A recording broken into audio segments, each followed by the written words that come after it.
What's up, YouTube? Hope you guys aren't getting tired of the C10. Finally got our helper here. So today's plan is try to get rid of a little bit more of that bumper gap. So by doing that, we're gonna do what they call pancake the cross member. And I'm gonna be lazy and try to not take the motor out. So my plan is take the hood off, take the front clip. That's all gonna come off in one piece because that's the way I've always done it. Take the carb off, put my motor plate on there, lift the motor with the chain fall, and have the frame blocked up high enough that hopefully I can drop that whole cross member that goes underneath the motor. That's the plan. Let's get started. So when are you going to give me those chicken nuggets you promised me? He's got to work for him. So I'm not trying to bore you guys with the boring stuff, prep work. Truck's on jack stands. The carb is pulled off. I got my plate on there. I'm gonna go ahead and put some tension on this, and I'm gonna call it a night. So we got the front wheel taken off. I got the nut off for the tie rod end. Jack's underneath the sway bar. I actually had to let air out of the airbag because I don't have a battery because the battery's right there. So I'm using my jump box just to have power. Let some of the air out so I can get the tire off the ground. I'm gonna go. I think what the plan is I'm not even gonna take the front suspension off. That's all just gonna drop down with the cross member. So there's two bolts, 11/16. Well, the nuts are 11/16. The bolts on the back are 5/8, and then there's three 11/16 that go down inside the frame rail. So 5 bolts on each side, and should be able to drop that. The only thing that's going to be holding it up is my brake line, which tees off down here. So I'll just disconnect it down there and put something down there so that way I don't lose all my fluid. So we'll be back. Might not look like a whole lot of progress, but I just finished getting out so the 2 top bolts on both sides, and then there's 3 bolts on the inside of the frame. I don't know if you can tell, but there's 3 bolts on the bottom of the frame rail. Motor mounts are disconnected. So what I did for the bolts on the inside of the frame is there's a cubby up in here. I took a 3/4 inch open end wrench.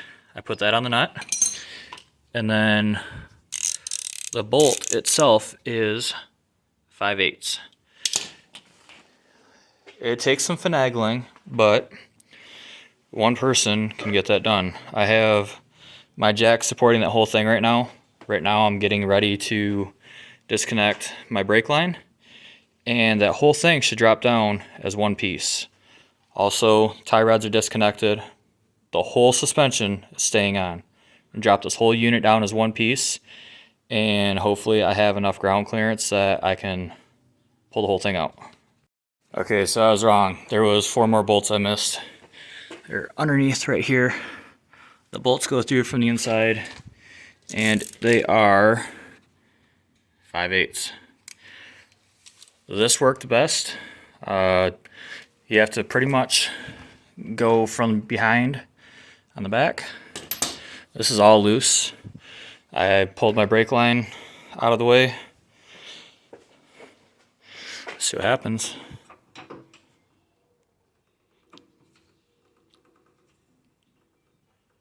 I can't get the jack.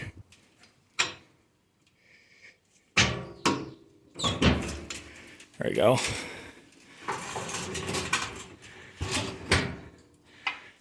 There is the cross member. Now I have to figure out a way to get enough clearance to slide it out, pull it forward. So it's step 1, success. Got this out. Motor's still in there. I had to move the jack stands. Actually, I had to go borrow a jack because that one was underneath the cross member and that one's a piece of crap.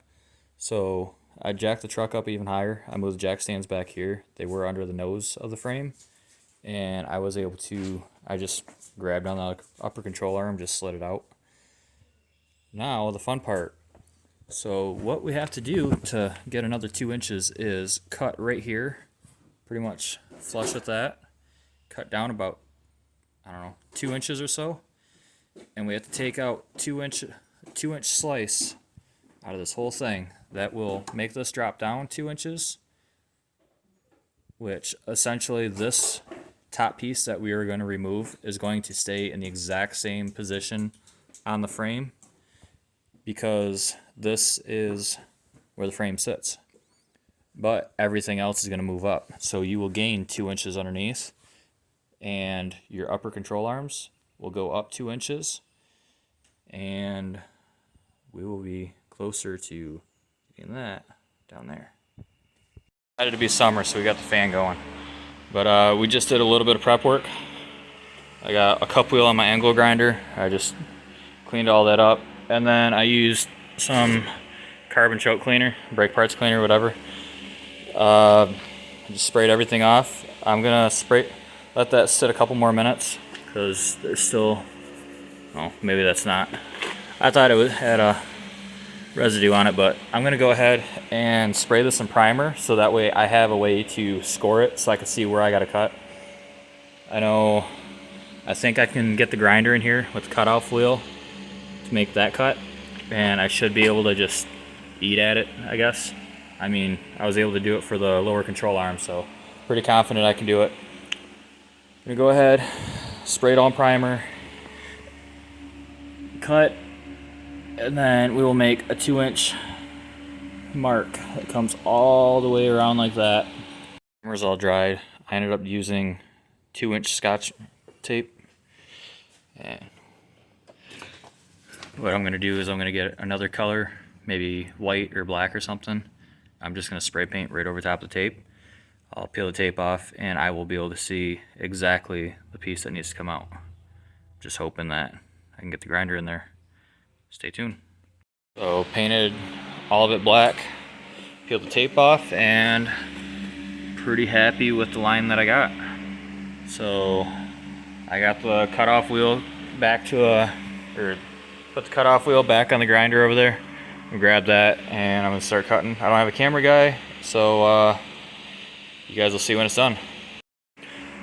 So I took the angle grinder, and I kind of made my initial scoring with it, and then I came back here and I cut all the way through, only about that far, and then I switched over to the Sawzall, and this is a Diablo blade for heavy metal. It was already kind of beat up when I started using it. There's a couple spots where the teeth are just absolutely gone. But that is how I made my cut. I did that on that side and this side. But right now I'm gonna go run and buy another blade. So, got our new blades. Ended up buying a variety pack. It was quite a bit cheaper than buying individual blades. So we were gonna use the medium metal 6-inch Diablo blade, and I have to use the grinder.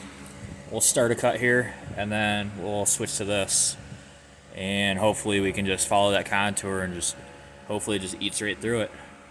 I know the top I shouldn't have any issues with the blade hitting anything binding up, but the bottom I'm not 100% sure, especially when we get down into here, because there's not a whole lot of meat. But on this side it shouldn't be too bad, because the line is up higher, and hopefully we can cut out what we need. Got my little helper out here, right? So this is actually working out really well. What I'll do is I'll start my cut with this, a plunge cut, because since I use the painter's tape, it is straight lines for that piece. So take the grinder, I plunge cut, and then I stick the blade in there, and that eats right through it. Like, I am really impressed with this blade. So I got my top cut made. I'm gonna go to the other side, do my top cut over there. Then I can remove this, and then I will come back and I will take that 2-inch strip out. And then we don't want to chop that up too much, because that is gonna be filler metal. So like, obviously this is gonna drop down. We're gonna need a 2-inch piece to make up the difference right there. So hopefully that'll work out pretty good for it.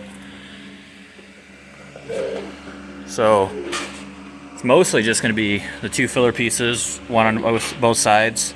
Then there's these divots down here. What my plan is for those is I'm going to maybe make relief cuts, but I plan on just heating it up cherry red with the torch, hitting it with a hammer, and hopefully that'll get it to line up pretty good. Well, part one of the process is done.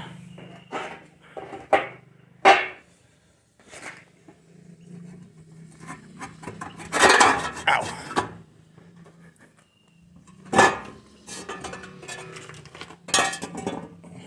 Look at all this yummy stuff. Bet that's some South Carolina dirt right there, because that's where this truck's from. A bunch of walnuts and shit. Acorns. So, next part. Take off this 2-inch lip all the way over.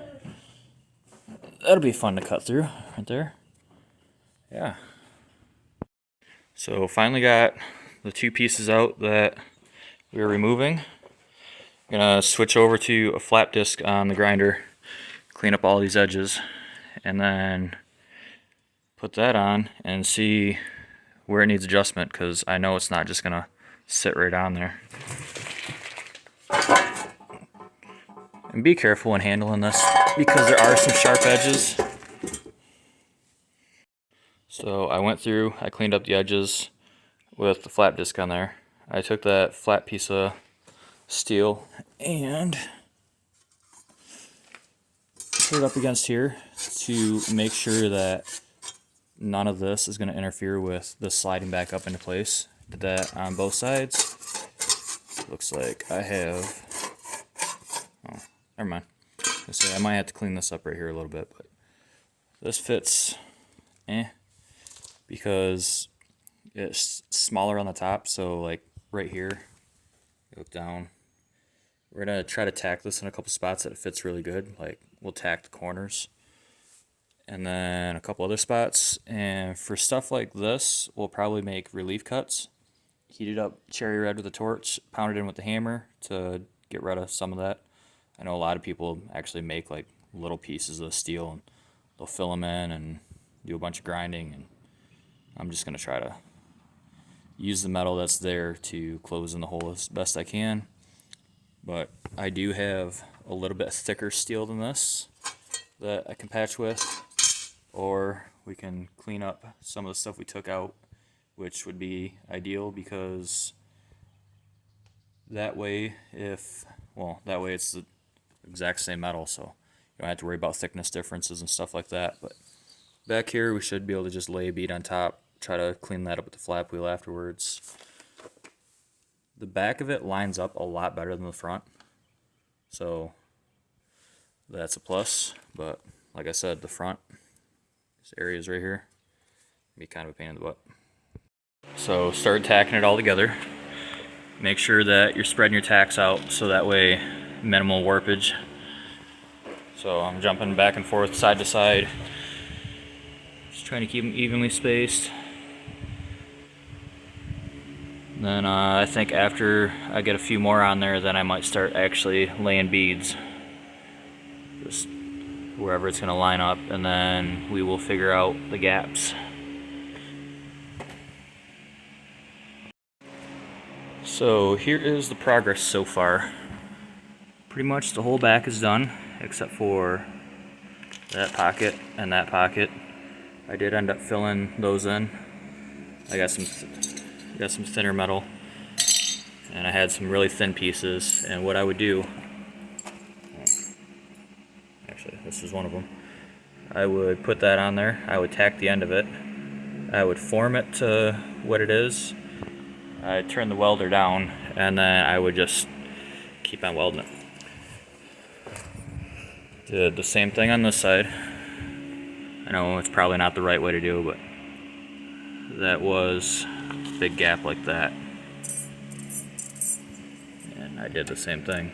I put that in there, welded it, put it in place, and just kept on going.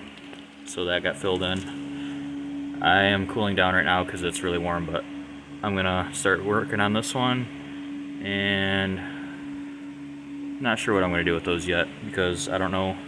Like, I already grabbed the torch and I have the ball peen. I don't know if I want to cut reliefs or not, but It's not turning out too bad. It's gonna be a lot of grinding. So, got that patch piece put in. I just heated that up and beat it in. So, we're gonna do that to this side now.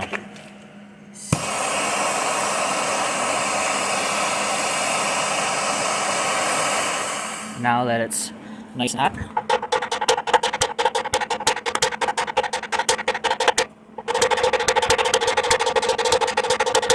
yeah, it's small enough I can fill that in with weld. Same thing on the back, heated it up, beat it in. Now we're gonna weld her. Well, this is the progress. I was able to get the front smoothed down. I didn't have the patience to get everything smoothed down, but it's all in paint now. All the rough edges are knocked off. And it decided it doesn't want to be nice out anymore. Here comes the rain and back down to the 40s. So we're gonna let the paint dry a little bit more, and then we're gonna slide it under the frame. But one thing that I know needs to be done is this is gonna have to be taken off, and we're gonna have to add a couple U-joints, because right here is gonna be where the upper control arms are. Go ahead and pull this off. Hopefully slide that back under and see where we go from there.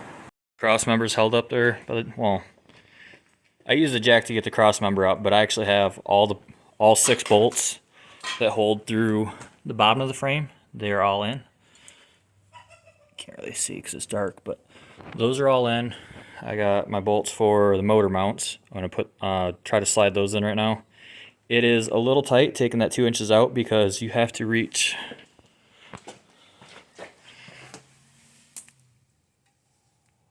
You have to reach up in this pocket right here to get to everything, which is 2 inches gone, so makes it a little bit more difficult. This would be the time to have kids out here. Kids that are easily occupied, not distracted, obviously. But yeah, we're gonna go ahead, get our motor mount bolts in there, get those tightened down, and we will play with the steering and see what we got to chop up on that. So hopefully you guys stuck around for this long, and hopefully this video helps you out. Come back next week and we will show you how to modify the steering, cheap and easy way, and get your truck on the ground. See you on the next one.